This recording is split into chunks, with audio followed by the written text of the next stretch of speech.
कर जा सकते हैं। इसलिए इस रेलिक स्टोरेज का यूज एक तरह से सेंटेंस कैंडिडेट के रिचुअल की तरह देखा जाता है। जब वो 1 साल के होते थे तो अंदर जाते थे और कुछ चुनते थे। जिन चीजों को चुनकर बाहर लेकर आते थे उससे अंदाजा लगाया जाता था कि उनके पास किस तरह की पावर होगी। हालांकि रेलिक स्टोरेज इतना ज्यादा खतरनाक है कि वहाँ पर सेंट कैंडिडेट की जान हालांकि रेलिक स्टोरेज इतना ज्यादा खतरनाक है कि वहाँ पर सेंट कैंडिडेट की जान जोखिम में पड़ जाती थी। कई सारे कैंडिडेट के मरने के बाद रेलिक स्टोरेज को सील कर दिया गया। फिर उसके बाद हमें विस्पर को दिखाया जाता है जो हंसते हुए कहता है, चलो देखते हैं हमारा लिटिल मास्टर ट्रेजर के साथ जिंदा बाहर निकलता है या नहीं। फिर उसके बाद आइजक कहता है, तुम नरेटर की तरह बात क्यों कर रहे हो। फिर विस्पर कहता है, लेकिन आप तो इसका बेसब्री से इंतजार कर रहे थे ना मास्टर। फिर आइजक कहता है, बिल्कुल, कहा जाता है कि वहाँ स्केलेटन किंग का बॉडी है। फिर तभी पीछे से एक आदमी आते हुए कहता है, क्या आप एक्साइटेड है यंग मास्टर। और ये कहने वाला रिलाई का नाइट होता है। फिर वो कहता है, मैट्रियास ने सभी कैंडिडेट के लिए रेलिक स्टोरेज को ओपन करा दिया है। उसके बाद सुनकर आइजक सोचने लगता है, क्या सभी कैंडिडेट के लिए 5 रेन ओन्ड हाउस होल्ड के सभी बच्चे यहाँ आएंगे।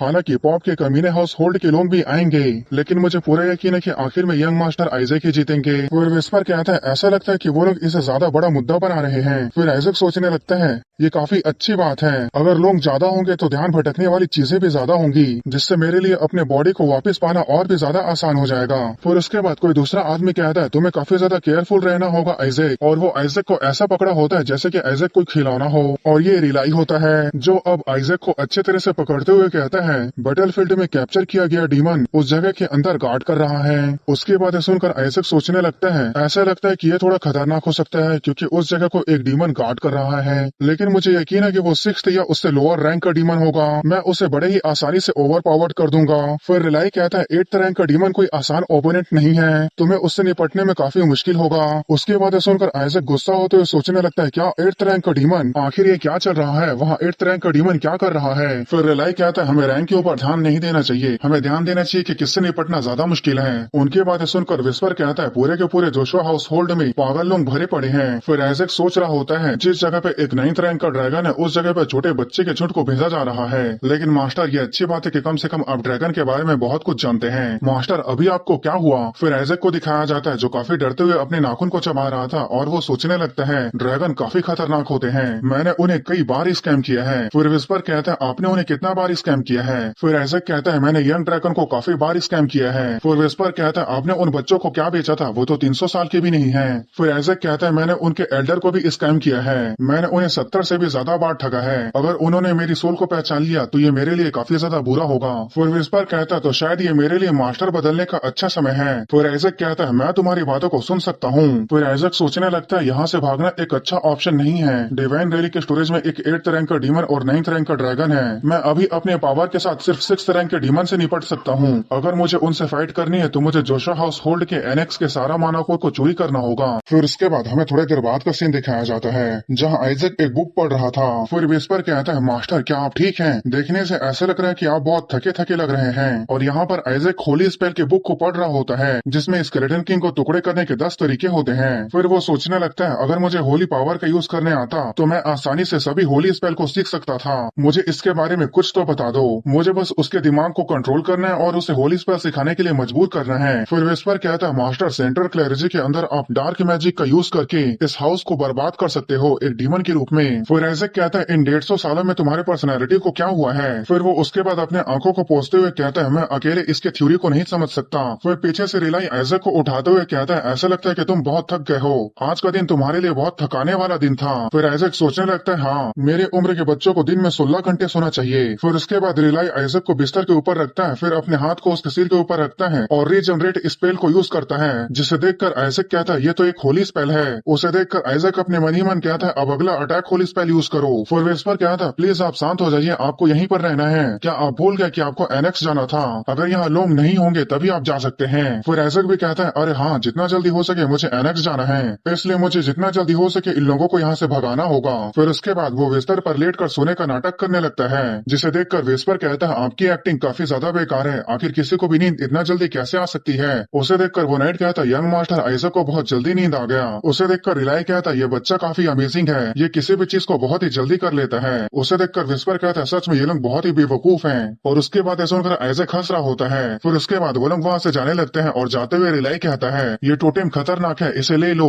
उसके बाद ऐसा सुनकर वो नाइट कहता है क्या? फिर रिलाई कहता है ये काफी कीमती है, ये आइजैक का पहला टोटेम है, इसलिए इसे सेफ रखना। फिर वो नाइट भी ठीक है सर बोल देता है। फिर आइजैक को दिखाया जाता है जो वहीं पर बिस्तर में पड़े पड़े रो रहा होता है और वो सोच रहा होता है मुझे उसे रिजरेक्ट करना है, तुम लोग उसे नहीं लेके जा सकते, मेरा टोटेम मुझे उससे माना निकालना था। फिर उसके बाद वो उड़ जाता है और सोचने लगता है अगर ऐसी बात है तो मुझे मानाकोर को पूरी तरह से ऑब्जर्व करना होगा जो एनेक्स में है। फिर उसके बाद आइजैक अपने बिस्तर पर से उतरते हुए कहता है तो चलो हम चलते हैं। फिर विस्पर कहता है क्या सच में अब घुटने के बल रेंगते हुए जाओगे? फिर आइजैक कहता है मेरे पास प्लान है, इसलिए तुम जाके दरवाजा खोलो। फिर विस्पर भी ठीक है बोलते हुए दरवाजा की तरफ जाने लगता है। फिर दिखाया जाता है आइजैक अपने बिस्तर से पीठ के बल गिर जाता है। फिर विस्पर कहता है क्या ऐसा कोई तरीका नहीं है जिससे मैं आपको कैरी कर कर लेकर जाऊं? फिर वो कहता है दरवाजा को अंकल ने बाहर से बंद कर दिया है और इसमें लॉकिंग मैकेनिज्म लगा है और यहाँ तक कि होली स्पेल भी लगा हुआ है। उसके बाद सुनकर आइजैक सोचने लगता है उस अंकल का दिमाग घुटने में है। फिर वो कहता है उसे तोड़ दो। फिर विस्पर कहता है अंकल को लग रहा होगा कि तुम्हारे ऊपर अटैक हो सकता है, इसलिए उन्होंने ऐसा किया होगा। फिर उसके बाद वो अपने हाथों से दरवाजे को पीटते हुए सोचने लगता है ये मुझे पागल कर रहा है, ऐसा नहीं है कि मैं विस्पर को वहाँ तक पूरी तरह से रोक पाऊंगा। अगर मैं मैजिक का यूज करूँ तो चीजें और भी ज्यादा कॉम्प्लिकेटेड हो जाएगी। आखिर मैं यहाँ से कैसे भाग सकता हूँ? फिर तभी दरवाजा अचानक से खुल जाता है जिसकी वजह से आइजैक दरवाजे से टकरा जाता है। फिर तभी दिखाया जाता है जो दरवाजा खोला होता है वो कहता है पीछे क्या था? फिर दिखाया जाता है ये एक छोटा बच्चा होता है जो दरवाजा खोला होता है और इसके हाथों में एक टोटेम होता है और उसके अचानक दरवाजा खोलने की वजह से आइजैक दूर फेंका गया होता है। फिर वो बच्चा आइजैक को कहता है ये बच्चा तो ठीक से चल भी नहीं सकता। फिर उसके बाद इस बच्चे के बारे में बताया जाता है कि ये गोविल का बेटा होता है और यही आइजैक के अलावा इस हाउस का सेंट कैंडिडेट होता है। इसका उम्र 15 साल होता है और इसका नाम शूरी जोशुआ होता है और इसे ही गोविल और उसकी मदर सेंट बनाना चाहते हैं। फिर दिखाया जाता है आइजैक के नाक से खून निकल रहा होता है और वो सोचने लगता है क्या ये मेरा राइवल है? और विस्पर कह रहा होता है आखिर इसकी हिम्मत कैसे हुई मेरे मास्टर को नुकसान पहुंचाने की? फिर शूरी सोचने लगता है एक टोटेम जिसे मेरे जैसे एक जीनियस भी नहीं बना सकता, तो आखिर ये कैसे हो सकता है कि एक बच्चा जो ठीक से चल भी नहीं सकता वो इसे कैसे बना सकता है? फिर उसके बाद शूरी एक होली स्पेल को करने लगता है जिसे देखकर आइजैक भी खुश होते हुए डाडा बोल रहा होता है। फिर उसके बाद शूरी कहता है यहाँ पर जो एकमात्र सेंट बनेगा वो सिर्फ मैं हूँ और वो यही सब कहते हुए अपने हाथ को ऊपर करके होली स्पेल को बना रहा होता है। फिर तभी दिखाया जाता है आइजैक अपने पावर से उस झुनझुने को उठाता है और उस झुनझुने को सीधे सूरी के चेहरे के ऊपर मार देता है। फिर उसके बाद वो डाडा बोलते हुए अपने लैंग्वेज में बोल रहा होता है मुझे अपना सवारी मिल गया। फिर उसके बाद सूरी अपने नाक को पोंछते हुए कहता है क्या तुम जानते भी हो मैं हूँ कौन? उसके बाद सुनकर आइजैक सोच रहा होता है तुम बिल्कुल उस बदतमीज अंकल के जैसे दिख रहे हो, तो तुम डेफिनेटली उसके बेटे होगे और मैं देख सकता हूँ कि तुम होली माना को इकट्ठा कर रहे थे, इसका मतलब तुम मेरे ऊपर अटैक करने वाले थे, इसका मतलब तुम मेरे से मार खाना डिजर्व करते हो।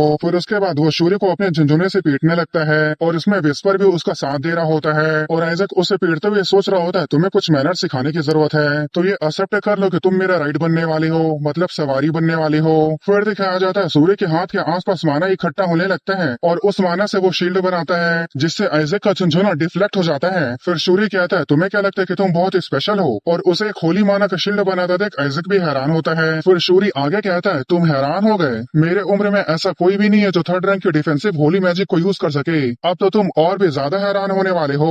फिर उसके बाद सूर्य थर्ड रैंक के Holi attack magic radiant holiness को यूज करने लगता है। फिर उसके बाद उस अटैक को आइजैक के ऊपर कर देता है जिसे देखकर आइजैक सोचने लगता है सच में ये थोड़ा मोड़ा इंप्रेसिव है। फिर उसके बाद आइजैक बोलता है इसके लिए तुम्हारा शुक्रिया। फिर दिखाया जाता है सूर्य का वो अटैक बेकार हो जाता है क्योंकि आइजैक ने अपने ऊपर डिफेंसिव होली मैजिक को यूज कर लिया था। उसे देखकर सूर्य सोचने लगता है ये डिफेंसिव होली स्पेल तो काफी ज्यादा बड़ा है। गाइज मैं आपको बता दूं ट्रांसलेशन में कभी मैजिक बोल रहे हैं तो कभी स्पेल बोल रहे हैं, तो कंफ्यूज मत होइएगा क्योंकि इस मानवा में दोनों का मतलब एक ही है। फिर आइजैक सोच रहा होता है मैं थोड़ा सा हैरान हूँ, अंकल ने मुझे ये नहीं सिखाया फिर भी मैं ये कर पा रहा हूँ। फिर दिखाया जाता है आइजैक अपने दोनों हाथों को उठा के होली अटैक मैजिक को यूज कर रहा होता है और आइजैक यहाँ पर डाडा बोलते हुए बोल रहा होता है इसे सिखाने के लिए तुम्हारा शुक्रिया, और अपने आस पास देखकर शूरी हैरान होते हुए कहता है नहीं ऐसा नहीं हो सकता। फिर उसके बाद आइजैक डाडा बोलते हुए शूरी के ऊपर अटैक कर देता है और शूरी उसे रुकने के लिए बोल रहा होता है लेकिन आइजैक यहाँ पर नहीं रुकता। फिर उसके बाद वो अटैक हो गया होता है जिसे देखकर विस्पर कहता है मास्टर आप इसे देखकर एंजॉय कर रहे हैं, लेकिन क्या सच में ये ठीक रहेगा कि जोशुआ हाउस होल्ड का कोई मारा जाए? फिर आइजैक कहता है कौन कह रहा है मैं इसे मार रहा हूँ, जबकि मेरे अटैक ने उसे छुआ भी नहीं है तो वो कैसे मरेगा? फिर दिखाया जाता है आइजैक का वो अटैक सूर्य के अगल बगल लगा होता है। फिर उसके बाद सूर्य खड़े होते हुए गुस्से से कहता है तू छोटे कमीने कहीं के, जब तू ठीक से मेरे ऊपर एक हिट भी नहीं कर सका तो तूने मुझे इतना डराया क्यों? मेरे जैसे सेंट कैंडिडेट के खिलाफ तू चाहे कितने भी ज्यादा अटैकिंग स्पेल का यूज कर ले, लेकिन उसके आगे वो कुछ बोल पाता तभी पीछे से आवाज आता है, आखिर तुम्हारी हिम्मत कैसे हुई। फिर शूरी जब उस आवाज को सुनकर पीछे मुड़ के देखता है तो उसके पीछे शैडो लीच होता है जो कहता है आखिर तुम्हारी हिम्मत कैसे हुई मेरे मास्टर के ऊपर अटैक की कोशिश करने की, क्या तुम मरना चाहते हो। फिर उसे देखकर शूरी काफी ज्यादा डर जाता है और वो घुटने के बल बैठ जाता है और वो वहीं पर रोने लगता है और डर से कांपने लगता है। फिर उसके बाद आइजैक चढ़ के शैडो लीच के कंधे के ऊपर बैठ जाता है और डाडा कहते हुए बोल रहा होता है, आखिर तुम यहाँ क्या कर रहे हो, चलो अब आओ गधे कहीं के और मुझे अपने कंधे पर उठाओ। फिर उसके बाद शूरी सोच रहा होता है, मेरा नाम शूरी जोशुआ है और मैं फ्यूचर में एक सेंट बनने वाला हूँ और मैं इस कर्स्ड जोशुआ हाउस से निकलकर एक पॉप भी बन सकता हूँ, लेकिन ये कमीना छोटा बच्चा कहाँ से आ गया। फिर दिखाया जाता है आइजैक शूरी के कंधे के ऊपर बैठा होता है और डाडा कह के बोल रहा होता है, एनेक्स की तरफ चलो। फिर शूरी कहता है, तुम ऐसा क्यों कर रहे हो, क्या तुम नहीं जानते कि मैं कौन हूँ। पर तभी उसके बगल में शैडो लीच आ जाता है जो कहता है, कुछ भी बोलने से पहले 100 बार सोच लेना, नहीं तो तुम लोली ह्यूमन कीड़े मकोड़े मैं तुम्हें टुकड़े टुकड़े में कर दूंगा। जिसकी बात सुनकर शूरी काफी ज्यादा डर जाता है और वो सोचने लगते हैं, मुझे पहले जिंदा रहने की तरफ ध्यान देना चाहिए। फिर वो रोते और कांपते हुए आवाज में कहता है, यहाँ पर कोई है जो मुझे बचा सकता है। फिर उसके बाद थोड़ी देर बाद का सीन दिखाया जाता है जहाँ आइजैक डाडा बोल के कह रहा होता है, लेफ्ट की तरफ चलो, क्या तुम मरना चाहते हो तो तुम ठीक से क्यों नहीं चल रहे हो।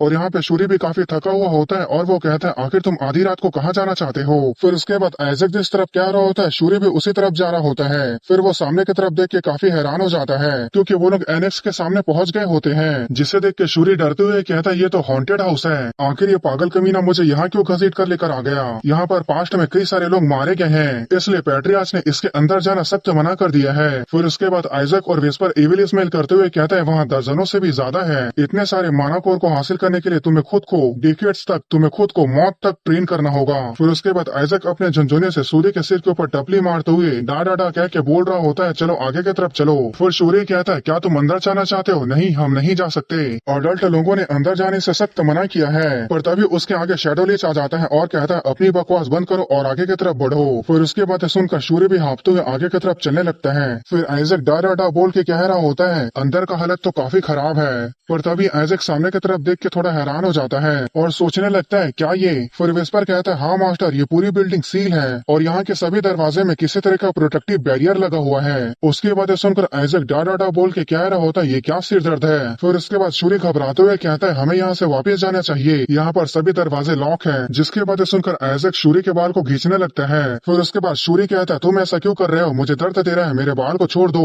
फिर उसके बाद शूरी सामने की तरफ देख कर कहता है, क्या ये पास्ट के सभी पैट्रियार्च के फोटो है, मैं भी पैट्रियार्च के पोजीशन को चाहता हूँ, लेकिन ये सब अब बेकार है क्योंकि अब ऐसा लगता है कि अगला पैट्रियार्च तुम बनोगे। पर तभी आइजैक अपने झुनझुने को पैट्रियार्च के एक फोटो के ऊपर फेंक देता है, जिसे देखकर शूरी काफी ज्यादा हैरान हो जाता है और कहता है। फिर दिखाया जाता है आइजैक अपने झुनझुने से उन सभी फोटो को तोड़ रहा था। फिर उसके बाद शूरी कहता है, ये हमारे एंसेस्टर्स हैं, क्या तुम पागल हो गए हो, आखिर तुम सभी पैट्रियार्चेस के फोटो के साथ ऐसा क्यों कर रहे हो। फिर उसके बाद आइजैक डाडा बोल के कह रहा होता है, क्योंकि आगे पोर्ट्रेट पे कोई भी बैरियर क्यों लगाएगा। फिर उसके बाद विस्पर कहता है, मास्टर बैरियर टूट गया है। तो गाइज यहाँ पर हुआ ऐसा है कि यहाँ के प्रोटेक्टिव बैरियर की कमजोरी पैट्रियार्चेस के फोटो थी। फिर उसके बाद आइजैक उतरते हुए कहता है, तो चलो चलते हैं। फिर शूरी कहता है, तुम कहाँ जा रहे हो। फिर दिखाया जाता है आइजैक जमीन पर लेट कर गोल गोल घूमते हुए जा रहा होता है, जिसे देखकर शूरी भी काफी ज्यादा हैरान हो जाता है। फिर वो कहता है, क्या तुम पागल हो, आखिर तुम इतनी बड़ी मुसीबत खड़ी करके अब कहाँ जा रहे हो। फिर दिखाया जाता है आइजैक एक रूम में आ जाता है जहाँ पर काफी ज्यादा माना कोर होता है, जिसे देखकर आइजैक कहता है, ये काफी ज्यादा औसम है। फिर वो कहता है, विस्पर दरवाजे को बंद कर दो।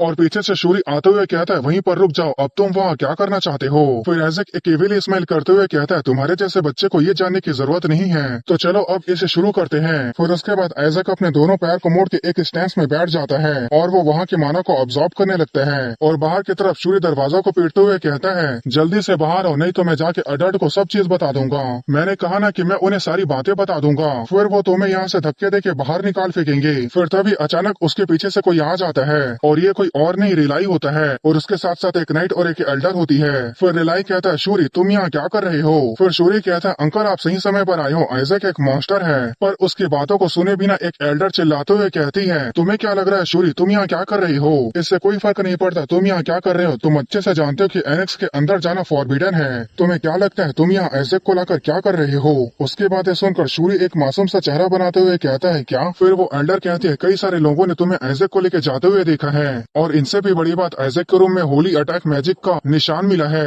तुम इन सभी के जिम्मेदार हो। फिर शूरी डरते हुए आवाज में कहता है, नहीं मैं उसे उठा के नहीं लेके जा रहा था और उनमें से कुछ होली अटैक मैजिक मेरे हैं, लेकिन। फिर तभी रिलाई शूरी के पास आ जाता है और उसके कंधे के ऊपर हाथ रखते हुए कहता है, शूरी तुम इस बार काफी ज्यादा आगे चले गए हो, तुमने एक दूध पीते छोटे बच्चे को हैरेस किया है, तो अब मुझे बताओ आइजैक को तुमने कहाँ पर लॉक किया है। फिर शूरी रोते हुए कहता है, मैंने उसे लॉक नहीं किया है, वो तो अपने आप ही चला गया। फिर तभी अचानक से जोर जोर से चिल्लाने की आवाज आने लगती है, जिसे सुनकर रिलाई शूरी के पीछे के दरवाजे को देखने लगता है और खड़े होकर उस दरवाजे के पास चले जाता है। फिर वो कहता है, आइजैक क्या तुम यहाँ पर हो। फिर उसके बाद रिलाई उस दरवाजे को खोलता है और वो जैसे ही खोलता है आइजैक वहाँ पे नीचे बैठ के रोने का नाटक कर रहा होता है, जिसे देखकर वो एल्डर कह रही होती है, क्या तुमने आइजैक को रूम में लॉक कर दिया था। ये कितना ज्यादा डरावना है। और यहाँ पर शूरी को कुछ समझ ही नहीं आता कि वो क्या बोले। फिर उसके बाद रिलाई आइजैक के सिर को सहलाते हुए कहता है, ये ठीक है, ये काफी अच्छी बात है, भले ही ये डरा हुआ है लेकिन इसके साथ कुछ भी बुरा नहीं हुआ। फिर उसके बाद रिलाई शूरी की तरफ तिरछी नजरों से घूर घूर के देख रहा होता है और वहाँ से जाते हुए कहता है, शूरी तुम्हें अपने ऊपर शर्म आना चाहिए। और वहीं शूरी रोते हुए कहता है, ऐसी बात नहीं है, असल बात ये है कि।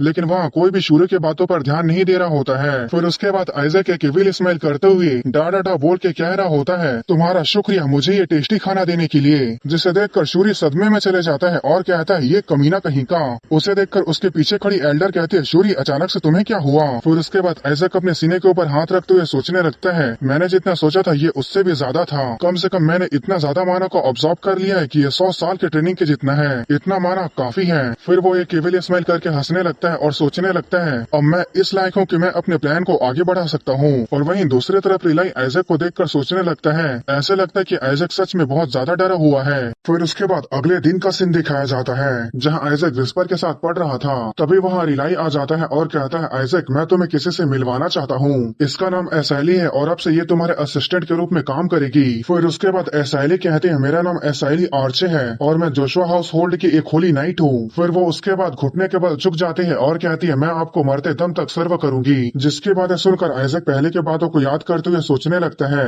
ऐसा लगता है पिछली बार जो हुआ उसके वजह से उन्होंने मुझ पर नजर रखने के लिए इसे असाइन किया है। फिर उसके बाद आइजैक डा डा डा बोलते हुए कह रहा होता है, हे तुम, मैं तुम्हें माफ करता हूँ, मेरी नजर से दूर चली जाओ। और आइजैक के इस तरह के हरकतों को देखकर उनको कुछ समझ में नहीं आता, लेकिन इसके वजह से वो लोग थोड़ा परेशान हो जाते हैं। फिर उसके बाद एसाइली आइजैक के पास आती है और कहते हैं, यंग मास्टर रिलाई। फिर उसके बाद वो बहुत ही शर्माते हुए कहते हैं, क्या मैं इसके गाल को एक बार पिंच कर सकती हूँ। और उसे देखकर आइजैक सोचने लगता है, आखिर सभी पागल इसी हाउस में क्यों भरे पड़े हैं। फिर उसके बाद रिलाई अपने हाथ को कपड़े के अंदर डालता है और कपड़े के अंदर से एक रिंग निकालते हुए कहता है, आइजैक ये गिफ्ट तुम्हारे अंकल की तरफ से है। उस रिंग को देखकर आइजैक सोचने लगता है, क्या उसे ये रिंग कचरे में मिला था। फिर विस्पर कहता है, मुझे लगा था कि मैंने गलत सुना है, लेकिन अब देखकर लग रहा है कि सच में जोशुआ हाउस होल्ड को पैसे की कमी है। उस रिंग को देखकर इसाइली हैरान होते हुए कहती है, क्या ये सेंटेंस की हायरलूम नहीं है, मतलब विरासत नहीं है। और आइजैक उसे देखकर सोचने लगता है, क्या सेंटेंस हायरलूम। फिर उसके बाद रिलाई आइजैक के सिर को सहलाते हुए कहता है, तुम्हारे अंकल ने सिर्फ तुम्हारे लिए इसे काउंसिल से लिया है। फिर आइजैक उस रिंग को गौर से देखते हुए सोचने लगता है, क्या सच में ये असली है। ये वही रिंग है जिसे सेंटेंस ने मेरे खिलाफ बैटल में यूज किया था।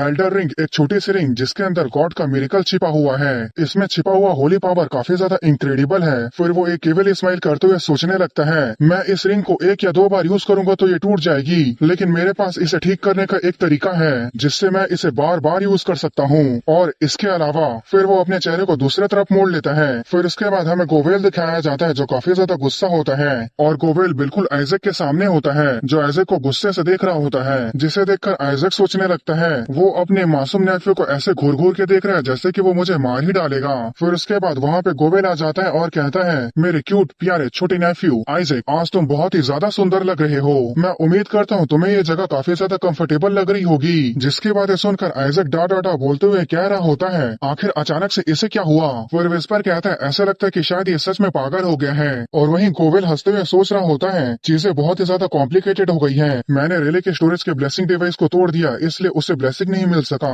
लेकिन मुझे उम्मीद नहीं थी कि आइजैक को सेंटेंस हायरलूम मिल जाएगी। फिर वो पहले की बातों को याद करने लगता है जहाँ वही एल्डर रिलाई को एल्डर रिंग देते हुए कहती है, क्योंकि आइजैक को ब्लेसिंग नहीं मिली है इसलिए ये फेयर है कि हम उसे ये दे दे। फिर रिलाई कहता है, ये तो सेंटेंस हायरलूम है, जिसे देखकर गोवेल हैरान हो जाता है और वो कहता है, फिर वो कहता है, उसे देना बेकार होगा, क्यों ना तुम उसके बदले मेरे बच्चे को दे दो। फिर वो एल्डर कहती है, क्या शूरी, लेकिन उसे पहले से ही सेंटा सेडेस से ब्लेसिंग मिल गई है, अब इतना भी ज्यादा लालची मत बनो और यहाँ से चले जाओ। उसके बाद सुनकर गोवेल गुस्सा होते हुए सोचने लगता है, मैं उसे ले जाने वाला था और ऐसा प्रिटेंड करने वाला था कि जैसे कि मैं उसे सेंटा सेडेस के लिए लेके जा रहा हूँ। वो लोग इस हायरलूम की असली कीमत को नहीं समझ सकते।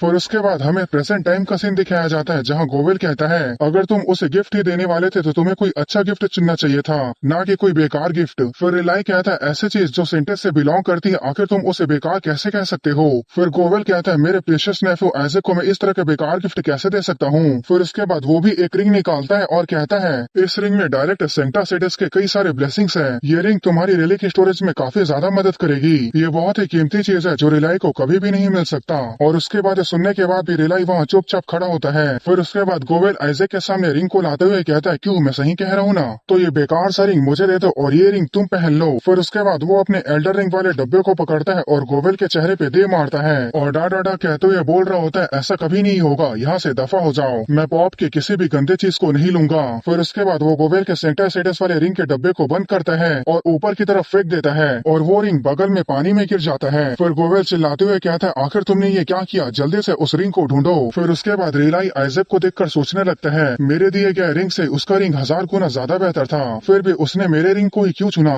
और आइजैक एक क्यूट सा स्माइल करते हुए सेंटस हायरलूम के एल्डर रिंग को दिखा रहा होता है। फिर उसके बाद रिलाई आइजैक की तरफ हाथ आगे बढ़ाते हुए कहता है मेरे प्यारे नेफ्यू। फिर उसके बाद आइजैक और रिलाई दोनों आइजैक को उछालने लगते हैं और रिलाई कह रहा होता है जो मेरे पास अभी बेस्ट है मैं सिर्फ वही चीज तुम्हें दे सकता हूँ। और वहीं दूसरी तरफ गोवेल के नौकर लोग पानी में रिंग को ढूंढ रहे होते हैं और वहीं आइजैक सोच रहा होता है मैंने उस रिंग के ऊपर वेट मैजिक को कास्ट किया है इसलिए वो लोग उस रिंग को बिल्कुल भी ढूंढ नहीं पाएंगे। फिर विस्पर कहता है जैसे कि मेरे मास्टर से उम्मीद थी, मेरे मास्टर ऐसी किसी भी गंदी चीज को नहीं लेते हैं चाहे वो कितना भी कीमती क्यों ना हो, सच में आप तारीफ के लायक हो। फिर आइजैक अगले ही पल कहता है सुबह होते ही उस रिंग को वापस लेकर आ जाना। फिर विस्पर कहता है क्या मैं लेकर आऊंगा। फिर आइजैक कहता है तो क्या मैं लेकर आऊंगा। फिर आइजैक सोचने लगता है वो रिंग बहुत कीमती है मैं उसे बेच सकता हूँ। और वहीं दूसरी तरफ गोवेल काफी ज्यादा चिल्ला रहा होता है। फिर उसके बाद थोड़ी देर बाद का सीन दिखाया जाता है जहाँ गोवेल टेबल के ऊपर अपने हाथ को फटकते हुए कहता है वो छोटा बच्चा का हिंका, उसे जरा सा भी नहीं पता कि वो रिंग कितना ज्यादा कीमती थी। जो भी हो मैं शर्त लगा सकता हूँ कि वो एल्डर रिंग को ठीक से यूज भी नहीं कर पाएगा। वो एल्डर रिंग ऐसे बच्चों को मिली है जो होली स्पेल को यूज भी नहीं कर सकता।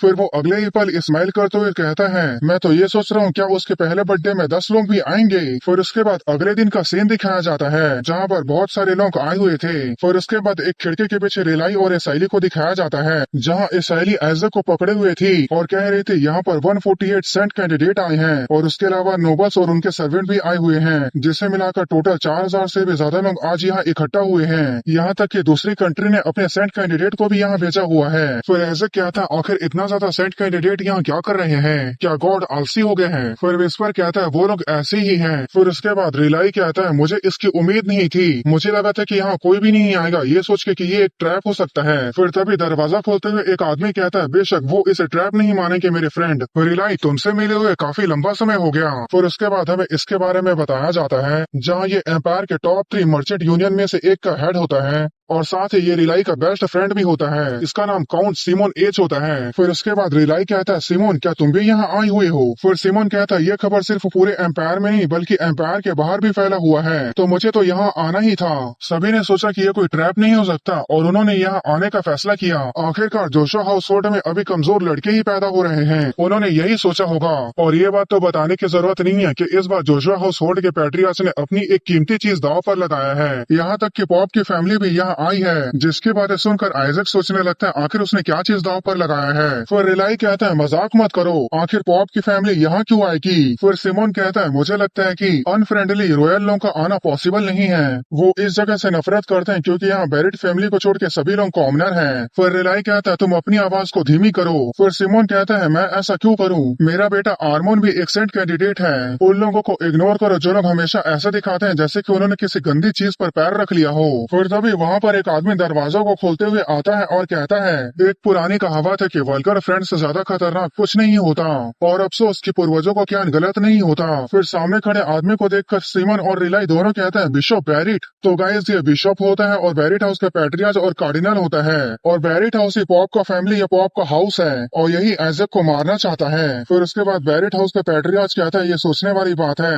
कि जोशुआ हाउसहोल्ड का एक कमजोर आदमी इस जैसे इवेंट को होस्ट कर रहा है। मैं उम्मीद करता हूँ कि तुम्हारे यहाँ का बच्चा तुम्हारे यहाँ की इज्जत बचाने के लिए रिलिक स्टोरेज से कुछ न कुछ बाहर लेकर आएगा। मैं जोशुआ के उस बच्चे को देखने के लिए क्यूरियस हूँ। मैं जोशुआ के उस बच्चे को देखने के लिए क्यूरियस हूँ जो अपने आप को सेंट कैंडिडेट बनने के लिए क्लेम करने का हिम्मत कर रहा है। क्या मैं उस बच्चे को देख भी नहीं सकता? फिर उसके बाद बैरेट हाउस का पैट्रियार्च केवल स्माइल करते हुए कहता है, लेकिन फिर भी तुम्हारे लिए ये बहुत ही अच्छी अपॉर्चुनिटी है। मैं सिंसियरली प्रेयर करता हूँ कि तुम्हारे यहाँ का सेंट कैंडिडेट तुम्हारे फैमिली का नाम रोशन करे। उसके बाद यह सुनकर रिलाई हैरान होते हुए सोचने लगता है, क्या ये सेंक्टासिडिस के द्वारा चली गई एक चाल थी? ये फैक्ट है कि सेंट कैंडिडेट के नंबर पिछले हफ्ते 25 से 148 तक बढ़ गई। इतना तेजी से नंबर बढ़ना, ऐसा हो ही नहीं सकता कि ये बात उन्हें पता ना चले। इसका मतलब साफ साफ है कि सेंक्टासिडिस अपने आंखें मूंद कर जानबूझकर ये होने दे रहा है कि अचानक से कहीं से भी सेंट कैंडिडेट आ रहे हैं। हर कोई अपने बच्चे को सेंट कैंडिडेट बनाने की कोशिश कर रहा है। एक बार ऐसे बच्चे को स्टोरेज में डाल दिया जाए तो वे जरूर कमजोर कॉम्पिटिटर्स को बाहर निकालने की कोशिश करेंगे। वे उस केओस के वक्त उसे नुकसान भी पहुंचा सकते हैं। अगर ऐसा हुआ तो ऐसे बहुत ही बड़े खतरे में पड़ जाएगा। फिर उसके बाद हमें बताया जाता है, जोशुआ फैमिली का एक लड़का अपने आउटस्टैंडिंग अपीयरेंस और फैमिली के रेपुटेशन के अलावा वो बिल्कुल बेकार था। एक जो जोशुआ के सुपीरियर जीन की लालच करता है, या वो जो पॉप की फैमिली का फेवर पाने की कोशिश कर रहा है, जो सेंटेस के लाइनेज से नफरत करता है। जोशुआ का ये बच्चा किसी परफेक्ट शिकार से कम नहीं था। फिर उसके बाद हमें एक आदमी को दिखाया जाता है जो एक छोटे बच्चे को एक बोतल देते हुए कहता है, जोशुआ के बच्चे को इसे छोटी सी शरारत के तौर पे दे दो।